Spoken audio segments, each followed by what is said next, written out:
शांति मिलता है सबसे बड़ा होता है। आत्मा का शांति होना चाहिए। तो हम लोग तो इस जन्म में मनुष्य जन्म प्राप्त हुआ है हम लोगों को, तो ये मनुष्य जन्म ही एकमात्र भगवान का सर्वन, भगवान का जो पूजा आराधना, भगवान का सेवा, ये मनुष्य जन्म में ही मिल सकता है। बाकी कोई जन्म में भगवान का सेवा नहीं हो सकता। 84 लाख मतलब तो 84 लाख जन्म होता है। 84 लाख में से 80 जन्म तो अलग अलग स्थावर, अस्थावर, जंगम ये सब में मिलता है। और मनुष्य जन्म केवल 4 लोग को कितना बोलते हैं? वो भी बहुत है, केवल नहीं हो तो बहुत ही है। तो मनुष्य जब चार लोग का क्यों होता है?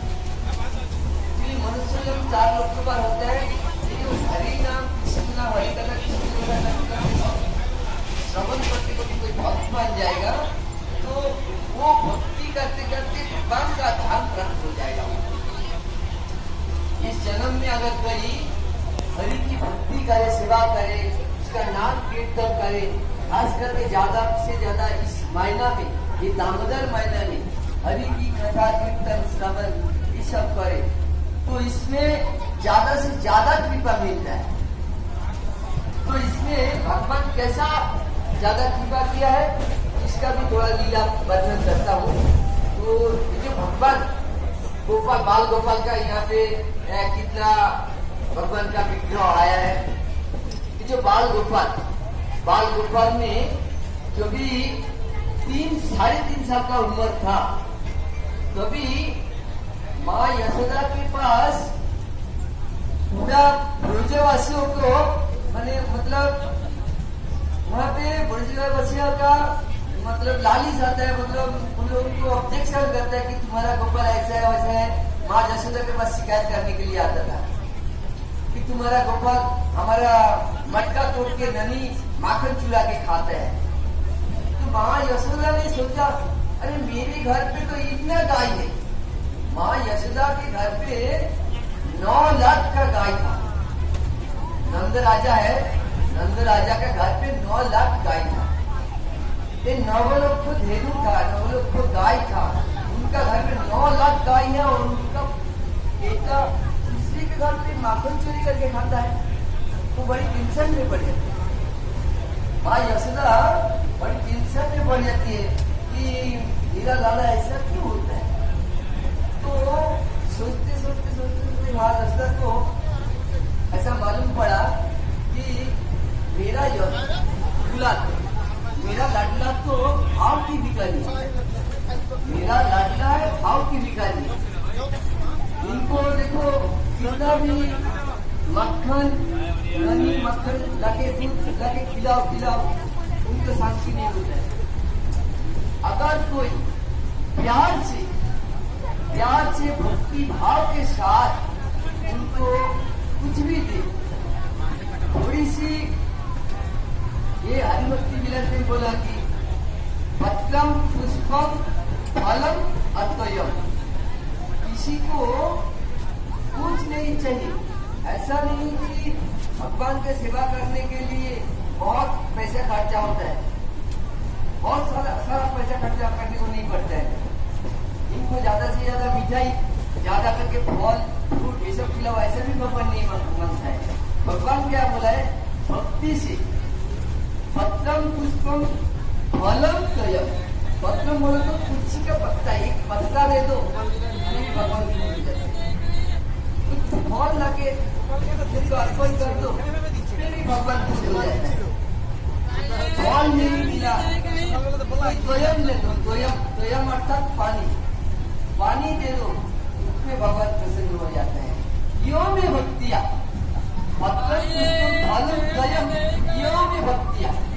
मतलब कुछ भी दो तो उसमें भक्ति होना चाहिए। भक्ति के बिगाड़ भगवान कुछ ग्रहण नहीं करता। हम लोग बाजार से कितना भी लाके देगा, बैग भर के लेके फल लेके आए, मिठाई लेके आएगा, उसमें भगवान प्रसन्न नहीं होता है। एक खाना भी सर्कल दिया ना, वो भी भक्ति का साथ वो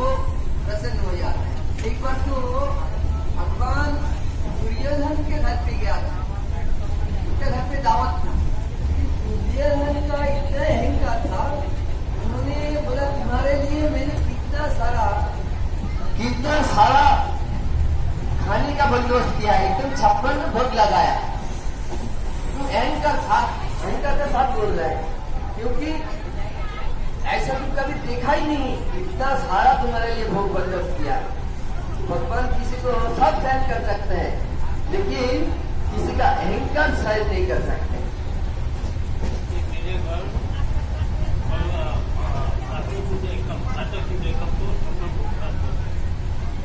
प्रभु जी ने भगवान को 56 भोग का बंदोबस्त किया है। तो भगवान को जो भी दोगे तो भक्ति के साथ देना पड़ेगा। और एक बात जो भगवान ने वो दुर्योधन के घर पे दावत पे गया था, दुर्योधन का इतना अहंकार था, वो अहंकार भगवान को छूट नहीं हुआ, भगवान को बर्दाश्त नहीं हुआ, ऐसा मुझे बोलना है। तो भगवान ने बोला कि मुझे तो भूख है ही नहीं, मुझे भूख है ही नहीं। सच्ची में भगवान को कभी बहुत भूख लगता था, लेकिन दुर्योधन का बात सुन के उनका भूख मिल गया। बोलते मुझे तो भूख है ही नहीं। अगर किसी का घर पे कोई मेहमान आया तो उनको कोई ठीक सही तरीका से अगर अप्यायन नहीं करे तो उसको कैसे बुरा लगता है। कुछ भी मंडा मिठाई कुछ भी खिलाओ उसको अच्छा नहीं लगेगा, जब तक प्यार से वो बात उसको नहीं कर। कितना भी खिलाओ, प्यार से बात जब तक नहीं करेगा तब तक उनको पसंद नहीं करना। तो भगवान को भी ऐसा ही लगा कि तो मैंने इतना सारा भक्त मेरे को भक्ति से खिलाते पिलाते और ये तो अहंकार कर रहे, तो भगवान वहां से निकल गया तो मुझे खाने का नहीं है। तो वहां से निकल गया, निकल के जाके सोच रहा था बहुत भूख लग रहा है, क्या खाओ। तो सोचते सोचते विदुर जी का घर पे गया। विदुर जी का घर पे गया, जाके जो विदुरा भी भगवान श्री कृष्ण को अपने घर पे देखते उन्हें बहुत प्रसन्न हो गया, इतना भाव के साथ हो गया, इतना आनंदित हो गया, खुशी से पागल हो गया कि मेरे घर के नंदलाल आया है और इनका क्या सेवा करूं तो पागल हो गया। क्या घर पे कुछ है नहीं, घर पे नहीं है। तो उन्होंने क्या किया, केला लाया, भगवान को खिलाने के लिए केला लाया घर से। और केला भी खिला रहे, कैसे देखो इतना भाव के साथ खिला रहे हैं। केला छिलका निकल के छिलका भगवान को दे रहा है और केला वो घर तो फेंक दिया। भगवान को भक्ति से वो देखो केले का छिलका दिया, वो भी वो भक्ति कर रहा है। और भगवान सारे किसी को खा रहा है। इतने में घर पे आया, देखा अरे इधर ये क्या कर रही हो तुम, भगवान कृष्ण को वो केले का छिलका खिला रही हो। तब जाके खिलाने को पता चला मैं क्या कर रहा हूँ। लेकिन भक्ति ऐसा चीज है, क्या कर रहा है नहीं कर रहा है वो पता नहीं चलता है। तो वैसा ही होता है अपना भगवान श्री कृष्ण, परम दयालु, अनादि आदि गोविंद, परम विग्रह सचिद आनंद विग्रह। तो भगवान श्री कृष्ण को ऐसा भाव में कोई खिलाता है तो माँ यशोदा सोचा कि मैंने तो कभी माखन नहीं बनाया और अपना लाला को भाव की बिताई है, तो मैंने अगर खुद अपने हाथों से मक्खन बनाऊंगा शायद मेरे घर पे वो खाए। तो इसके लिए उनका घर पे तो नौकरानी दासी उनका तो कोई कमी नहीं है, सब लोग मक्खन निकलता था। तो उन्होंने क्या सोचा, आज मैंने खुद मक्खन निकाला। तो दिवाली के रात था और दिवाली का रात में उन्होंने क्या किया, दूध को दही के रूप में अच्छा से मटके में जमा के रखा था। और दूसरे दिन सवेरे उठकर उन्होंने एकदम भगवान का सेवा करने के लिए पहले नहाना जरूरी है। सुबह ब्रह्म मुहूर्त में जागरण करना पड़ेगा और ब्रह्म मुहूर्त में जागरण करके नहाना है और सुंदर नया वस्त्र धारण करना है। किसी का नया भी वस्त्र नहीं मिले तो धोएला कुछ वस्त्र धारण करके भगवान की सेवा करना चाहिए। तो यशोदा माता क्या किया, दिवाली का रात था वो रूटीन भगवान का के लिए वो मक्खन का ननी का मक्खन निकालने के लिए उन्होंने क्या किया, सुंदर रेशम की वस्त्र धारण किया। सुंदर रेशम की वस्त्र धारण किया है और हाथों में हर के चूड़ियां भी पहनी, पूरा अलंकार भी सुसज्जित होके और माथे पे मालती का फूल भी लगाए। भगवान का सेवा करने के लिए बहुत से सुसज्जित होना पड़ता है। हम लोग क्या करते हैं, हमारे किसी में जगह देखा जाए तो माता जी लोग सवेरे उठ के नहाया भी नहीं, वही नाइटी पहन के, साड़ी पहन के उसी में भगवान को जागा दिया, बोलते हो गया। और कोई 4 बार खा लिया, उसके बाद भगवान को एक बार 12 बजे के बाद नहाने के बाद वो थोड़ा धूप दिया बाती करते हैं।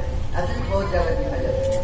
ऐसे नहीं चलते, भगवान को प्यार से सुसज्जित होगा। हम लोग कभी यहाँ कहीं भी रिश्तेदार के पास जाते हैं तो हम लोग क्या करते हैं, सुसज्जित होकर जाते हैं। क्यों जाते हैं? अगर कोई किसी का शादी में जाए, किसी का पार्टी में जाए, तो वहां पे अगर ऐसे कोई कपड़ा पहन के जाएगा, उसको खाने को नहीं मिलेगा, कम आप पैर नहीं करेंगे, कमी हो जाएगा। लेकिन हम लोग कैसे करते हैं, सुसज्जित होकर ऐसा मुझे भी अच्छा लगना चाहिए, ऐसा मैं कैसा दिख रहा हूँ, तो साज के वहां पे जाते हैं।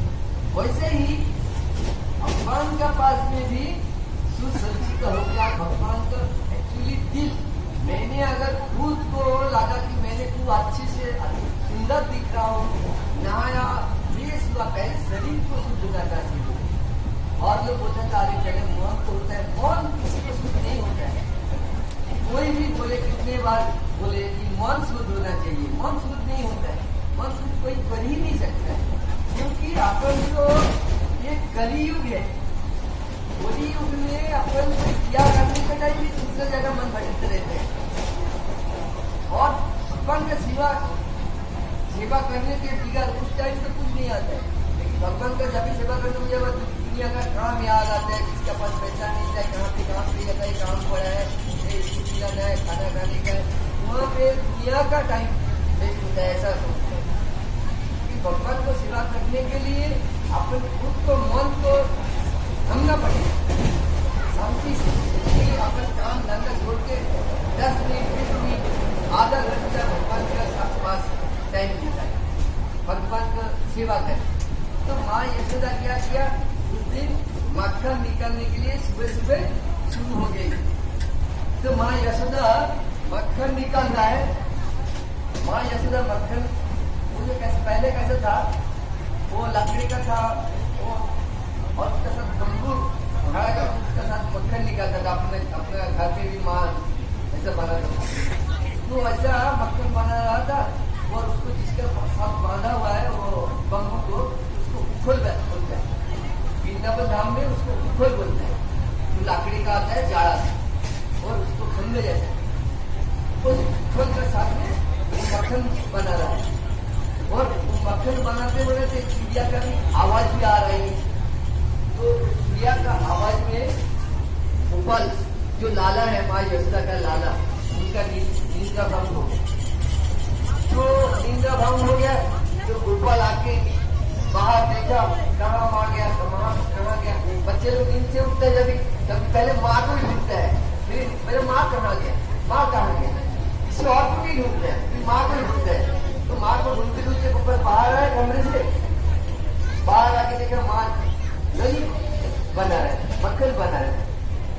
तो गोपाल आके माँ का साड़िया पकड़ा और एक हाथ में वो जो रनी पकड़ रहा था उसने पकड़ लिया, उसको तब से बंद हो गया। कभी माँ यशोदा पीछे मुड़ के देखा कि मेरे गोपाल आया, और इतना भावना, इतना प्यार के दृष्टि में मुझे देख रहा है। तो गोपाल का मुंह अपने काला मांगे बिहारी लाल, तो इनका इतना खूबसूरत चेहरा कोई भी एक बार देखे तो प्यार आना ही आना है। तो माँ यशोदा देखा इतना प्यार से लग रहा है मेरे ऊपर, तो उसको क्या चाहिए।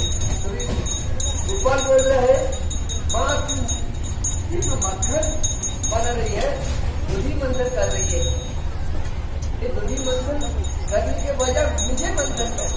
अरे योगी ऋषि मुनि ऋषियों ने शास्त्र की मंथन करता है मेरे कृपा पाने के लिए, योगी ऋषि मुनि ऋषियों ने मुझे पाने के लिए शास्त्र अध्ययन करते हैं, शास्त्र मंथन करता है। तू मुझे छोड़ के वो दधी को मंथन कर रहा है, मुझे उठा ले गोद के, ऐसा बोल रहा है। तो वो माँ यशोदा उनका भाव को समझ गया कि वो लाला मेरा दूध पीना चाहता है, तो लाला को गोद में उठा लिया और उनको दूध पिलाने को शुरू हो गया। तो यहाँ पे तो माँ बेटा दोनों का प्यार हो रहा है, माँ बेटा दोनों का इतना प्यार हो रहा है, इतना प्यार हो रहा है। और तीसरे जो जल रहे हैं, तीसरे उसने तीसरे आदमी जल रहे, तीसरे के कौन है कि माँ यशोदा गोपाल अगर सुबह सुबह जागे उसको पिलाने के लिए दूध चाहिए, तो दूध को गर्म करने के लिए चूल्हा पे बैठे के रखा था।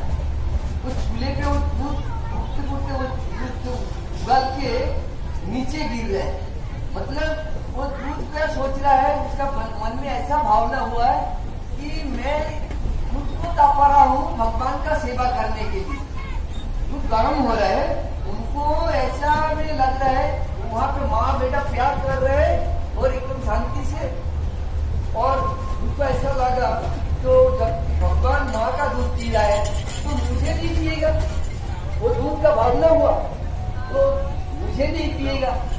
तो तभी वो दूध के मारे वो उछल के नीचे गिर रहे और उतना आवाज आ रहे हैं कि मैं ये जिंदगी की क्या करूं, अगर भगवान का सेवा नहीं कर पाऊं, भगवान का सेवा नहीं कर पाऊं तो इस जिंदगी का क्या लाभ है। तो इसके लिए मेरा मर जाना ही अच्छा है।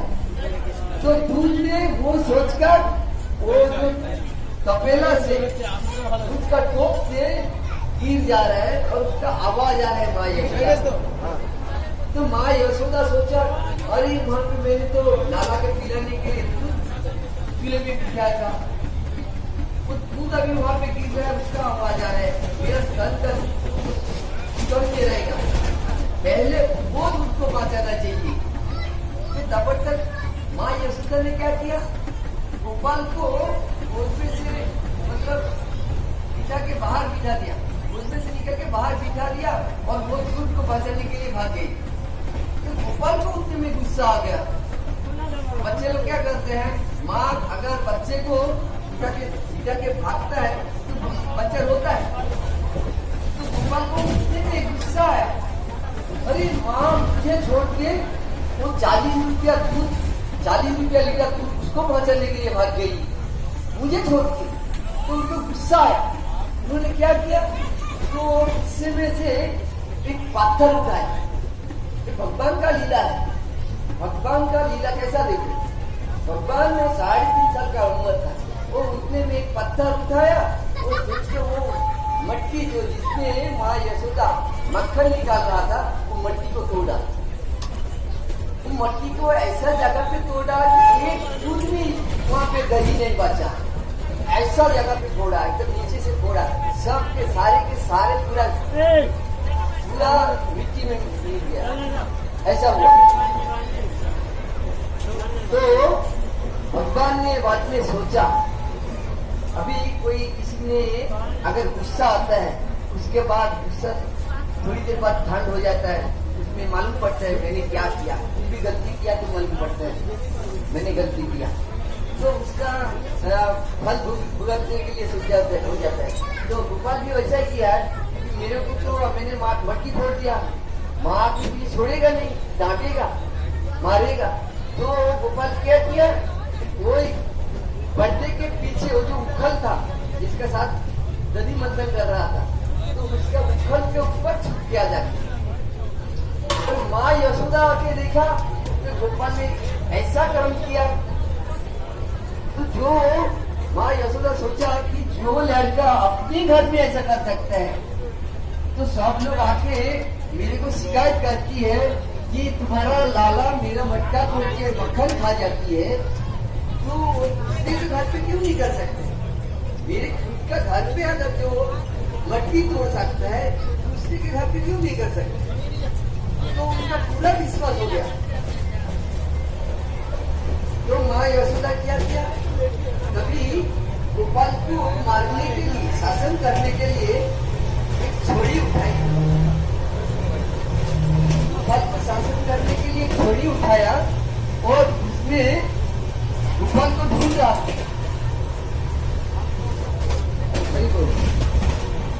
गोपाल को ढूंढ रहा था कि कहाँ गया कहाँ गया।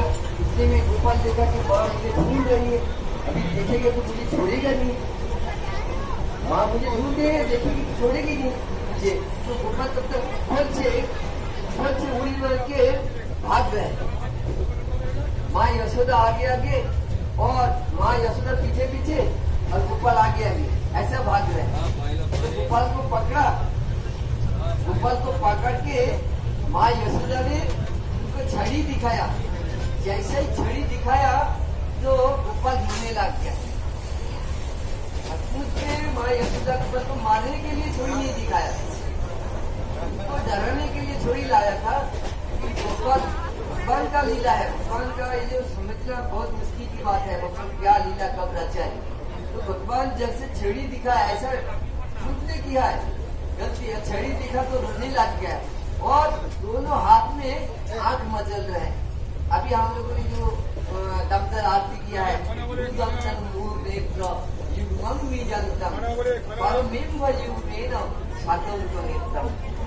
वैसा माँ यशोदा जैसे छड़ी दिखाया उन्होंने रोने लग गया और दोनों हाथ से दोनों आंख को मचल रहा है। और मचलते मचलते ऐसा काजल लगाया था माँ यशोदा ने, तो वो मचलते मचलते आंखों का पानी का साथ में पूरा आंख काली काली हो गया। इसके लिए बताया तभी ऐसा जो माँ बेटे का प्यार और उसमें भी माँ बेटी को शासन कर रहा है, वो देखने के बाद किसी का भी प्यार आता है। तो बाद में माँ यशोदा क्या किया, उसमें उसको शासन और करने के लिए पूरे उखल के सब पीछे जो छुपा था उसको उखल का साथ में बांधूंगा। उखल का भी साझा मिलेगा, तुझे भी साझा मिलेगा। तो माँ यशोदा क्या किया, रस्सी लाके उखल का साथ में भगवान गोपाल को बांध रहा। पर इतना गोपाल को बांधने के लिए कितना सारी गोकुल का रस्सियां एकत्रित कर लिया, सारी गोकुल की रस्सियां एकत्रित कर लिया, फिर भी गोपाल को नहीं बांध रहा है। केवल 2 उंगली का कम पड़ रहा है, केवल 2 उंगली का कम पड़ रहा है, गोपाल बांध ही नहीं जा रहे। तभी गोपाल ने खुद देखा माँ ने इतना तकलीफ उठाया मुझे बांधने के लिए। तभी खुद ने क्या किया, एक रोजू लाके दिया। कौन सा रोजू किसको बोलते हैं, जो गाय बांधने का रस्सी होता है। वो गाय बांधने का रस्सी लाके माँ को दिया कि माँ ये ले रस्सी, ये रस्सी से मुझे बांधो। तो गाय का रस्सी लाके दिया, उसने उतने में बांधा पड़ गया। और गोपाल को वहाँ पे बांध के सब लोग माँ यशोदा को वहाँ पे गया और गोकुल के वासी और सब लोग गोपाल को प्यार करते हैं। और वो लोग क्या करते हैं, माँ यशोदा को बोलते हैं छोड़ क्या बांध के राखी का नहीं। तुम लोग तुम लोग तो शिकायत करते हैं एक साथ में आकर कितने जन गोपियाँ आके तुम लोग शिकायत करती हो, और फिर आपके अभी उनको शासन कर रहा हो तो उनको छोटी भी कहती हो। क्योंकि उन लोगों को डांटा माँ यशोदा ने, तो माँ यशोदा उनको बांध के उसने काम पे लग गया। फिर सुबह से शाम हो गया, गोपाल वहाँ भी बांधा पड़ा था। वो गोपाल बांधा हुआ है, मैं सोच रहा था कि क्या करूं सस्ते इतने में उनको यमाल अर्जुन का 2 वृक्ष का ऊपर नजर आए। नंद राजा के घर के सामने 2 वृक्ष था, अर्जुन का वृक्ष, यमाल अर्जुन, जो पूर्व जन्म में धान कुबेर का पुत्र थे। धान कुबेर का 2 पुत्र था, एक मृणाल कुबेर और मणिग्रीव। ये दोनों ने तो बहुत ही मतलब गिरे हुए इंसान था। उनका बारे में बल्ले में जाऊंगा, अभी तो बहुत टाइम जाएगा, तो फिर भी थोड़ा गिरे हुए इंसान था। तो उन दोनों को नारद मुनि ने श्राप दिया था, और वो श्राप के कारण उन्होंने वृक्ष बन गया। यमाल अर्जुन जुड़वा जो भाई था, उन्होंने अर्जुन का वृक्ष होके वहाँ नंद राजा का गृह में वर्षों से खड़े थे। तो गोपाल ने देखा मैंने आज एक दिन में बांधा हुआ हूँ, मुझे सहन नहीं हो रहा है, क्या करूँ सहन नहीं हो रहा है। तो ये लोगों ने बरसों से यहाँ पे बांधा हुआ है, तो इनका कितना तकलीफ हो रहा है। जब मुझे एक दिन में इतना तकलीफ हो रहा है तो इन लोगों को कितना तकलीफ हो रहा है, बरसों से यहाँ पे खड़े हैं। जब किसी को खुद को दुख आता है ना, उनको कष्ट होता है, कोई भी इंसान को किसी को भी थोड़ा बहुत कष्ट अपने को आता है तो कष्ट के बारे में मालूम पड़ता है, आनंद के टाइम में किसी को मालूम नहीं पड़ता है। तो वैसा में क्या किया, गोपाल ने वहां से वो उजुकल का सब बांधा हुआ था, वो उजुकल का साथ में लेके चल पड़े, वो उजुकल का साथ में लेके चल पड़े। वो दोनों वृक्ष खड़े थे और वृक्ष का बीच में से निकल गया, दोनों वृक्ष का बीच में से निकल गया और उसने उजुकल आके अटक गया। तो जैसे ही गोपाल ने ये जोर से खींचा तो दोनों वृक्ष जोर से उखाड़ गया, दोनों वृक्ष जोर से उखाड़ गया और उसमें से जमालुद्दीन का मुक्ति हुई। देखो भगवान का कितना कृपा है, उन्होंने खुद कष्ट कर रहा था, इसके लिए सोचा उन दोनों को मुक्ति किया जाए। जितने वर्षों से वहां पे बांधा हुआ है तो उनको वो जमालुद्दीन को भगवान ने वो बाल में उनको मुक्ति कर दिया। भगवान इतना कृपालु है, देखो उनको जो दिए हुए इंतजाम संस्कार थे उनको मुक्ति दिलाए। हमने अगर भगवान का सेवा करे, भगवान का भजन कीर्तन करे, हमें कृपा क्यों नहीं मिलेगी। हम तो जरूर भगवान कृपा करेंगे। भगवान है कृपालु दयालु, भगवान की कृपा पाने के लिए उनका सेवा करना चाहिए। और जब भी वृक्ष गिर गया तो गिरने की आवाज से सारी गोकुल वृंदावन वासियों सब वहां पे आके भाग के आया, क्या हुआ आगे देखा गोपाल ने काट दिया दोनों वृक्ष को। सब लोग चकित हो गया, गोपाल को कहीं पे लगा नहीं, तभी शाम हो गया था, शाम हो गया गोपाल को कहीं पे लगा तो नहीं है, बिजली भी नहीं था तो टॉर्च भी नहीं था, तो देखने के लिए क्या करेगा। तो जब वो दिया जला था, मिट्टी का दिया जला था, तभी गोकुलवासियों को घी का कमी नहीं थी, तो वो घी से ये मिट्टी का दिया जला रहा था। तो दिया जला के सब लोग घुमा के कितने में कहाँ पे लगा, सब लोग आपको दिया जला के देख रहे हैं। दिया घुमा रहा है, घुमा के देख रहा था, तो भगवान का वहां पे आरती हो रहा है। भगवान ने वहां पे सबको कृपा दृष्टि प्रदान किया। मेरे को इतना प्यार दे रहा है, सब लोग आके मुझे देख रहे हैं, एक बार घुमा के देख रहा है, घुमा के देख रहा है, तो कभी सबको वहां पे जीवदान दिया। भगवान ने सबको कृपा दृष्टि कर दिया, सबका उद्धार किया। तो इसके लिए हम लोगों को भी इस कार्तिक महीना में योगदान करना चाहिए। ये महीने में तो आधे से ज्यादा खत्म हो गया, तो जितने दिन बचा है, किसी ने जो लोग करता है तो अच्छी बात है, जो लोग नहीं कर रहे हो उन लोग कृपा करके जितने दिन बचा है उतने दिन किया दान कीजिए। घी के ऊपर, जिसके ऊपर घी लाने का पैसा नहीं है तो तेल ला सकते हैं, राई का तेल छोड़ के सिंग तेल और सिंग तेल वो भी चलेगा, गाय का तेल छोड़, तो वैसा कीजिए, दीपदान कीजिए। और भगवान का ये कार्तिक महीने का जो महत्व है 10 गुना फल मिलता है। एक बार कर्म करेगा, ये जो कर्म जो करता हूँ ना, ये अक्षय हो जाता है। एक कार्तिक महीने में अगर कुछ भी करो, अच्छे कर्म करो, उसमें भी अक्षय हो जाता है, और बुरे कर्म करोगे तो उसमें भी अक्षय हो जाता है। मतलब अपना जो आत्मा है, अपना एक जिंदगी नहीं, आत्मा तो मरता है, जीता है, मरता है, फिर जन्म लेता है, ऐसा होता है। तो हर जन्म में अगर अच्छे काम करोगे तो हर जन्म में उसका फल मिलेगा, और बुरा कर्म करोगे तो उसका वो कर्म का फल मिलेगा। कुछ भी करो वो अक्षय हो जाता है। इसके लिए कार्तिक महीने में सबको निवेदन करूंगा, आप लोग भगवान का सेवा कीजिए, कीर्तन कीजिए। और हम लोग जो लोग वृंदावन वासी वृंदावन धाम जा रहे हैं दर्शन करने के लिए, तो अच्छे से सबको निवेदन करता हूँ कि अच्छे से उसका लाभ उठाए, कि कब बीच से आ पाए नहीं आ पाए तो किसी को कोई भरोसा नहीं।